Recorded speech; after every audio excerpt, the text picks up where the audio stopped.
Hello friends, welcome back to my Bodos of Info YouTube channel. आसा खालामो आंनि नायगिरि नोंथांमोना गासिबो मोजां दं होननानै। तो बेनि गेजेरावनो आं नोंथांमोननि गेजेराव मोनसे जोबोर मोजां आपडेट लाना फैलायबाय। बे जाहैदों वाक इन इन्टारभिउ दङ क'क्राझाराव DHS आव एबा डिस्ट्रिक्ट हेल्थ ससाइटियाव आरो बेनि पस्टनि नेमा डाटा एन्ट्रि अपारेटर। तो बेवहाय मा पस्ट दं खैथा दं आरो बेनि बैसोआ बेसेबां आरो लास्ट डेट एबा इन्टारभिउ डेट बेवहाय आं गासैखौबो भिडिअनि गेजेरजों लारि डिटेल्स होलांगोन। तो बेनि गेजेराव नोंथांमोना जुदि सोरबाफोर आंनि चेनेलाव गोदानै फैदोंमोनब्ला अन्नानै चेनेलखौ लाइक खालाम, साबस्क्राइब खालाम आरो लोगोसे शेयार खालामनानै होबानो जाबाय। दानिया जों जागायदिनि भिडिअखौ लोगोफोर। तो नोंथांमोना भिडिअखौ स्किप खालामालासिनो नायलांबाय थाबानो जाबाय।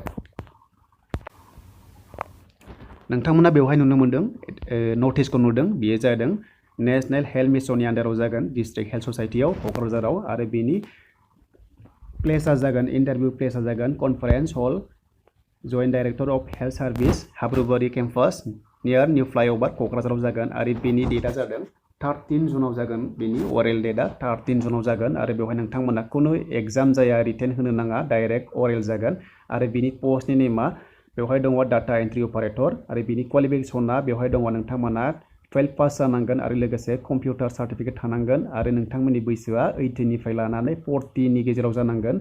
तो नोंथांमोना 40 इयार्सनि गाहायावब्लाबो नोंथांमोना बेवहाय एलिजिबिलिटि जागोन आरो बेनि टटेल भेकेन्सिया दङ 5 दङ आरो बेनि नोंथांमोननि दरमाया जागोन 11,500 पार मान्थ आरो बेनि जबा पिउरलि माने कन्ट्रेक्चुअल जागोन लोगोफोर, बियो पारमानेन्ट नङा, कन्ट्रेक्चुअल जागोन। COVID-19 नि थाखाय डिउटि गोलैगोन, नोंथांमोना डाटा एन्ट्रि खालामनांगोन। तो बेवहाय एक्सटेनसन जानायनि चान्सबो थायो, माने जेसेबांखि बे COVID-19 आ सोलिबाय थागोन तो नोंथांमोना बेवहाय मावबाय थानो मोनगोन आरो लोगोसे माने उनावहाय एक्सटेनसन खालामनायनि चान्सबो थायो। तो बेवहाय बेखौ मेनसन खालामना होनाय जायाखै। दानिया बेवहाय दङ मा लांफानांगोन नोंथांमोना डकुमेन्ट्सखौ बेवहाय नायना लाबानो जाबाय।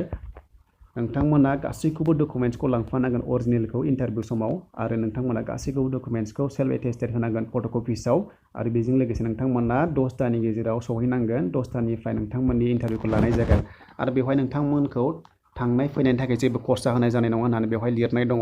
तो नोंथांमोना जुदि सोरबाफोर इन्टारेस्टेड दङब्ला बेखौहाय एप्लाइ खालामनो हागोन एबा इन्टारभिउखौ होनो हागोन। तो नोंथांमोना जुदि सोरबाफोर लोगोफोरा बेखौ होनो गोसोब्ला नोंथांमोननि लोगोफोरनो भिडिअखौ शेयार खालामबानो जाबाय, माने बेयो क'क्राझारनि थाखाय जोबोर मोजां जागोन। तो नोंथांमोना जुदि आंनि नायगिरि नोंथांमोना क'क्राझारनि दङब्ला थांनानै इन्टारभिउआव एटेन्ड खालामनो हागोन।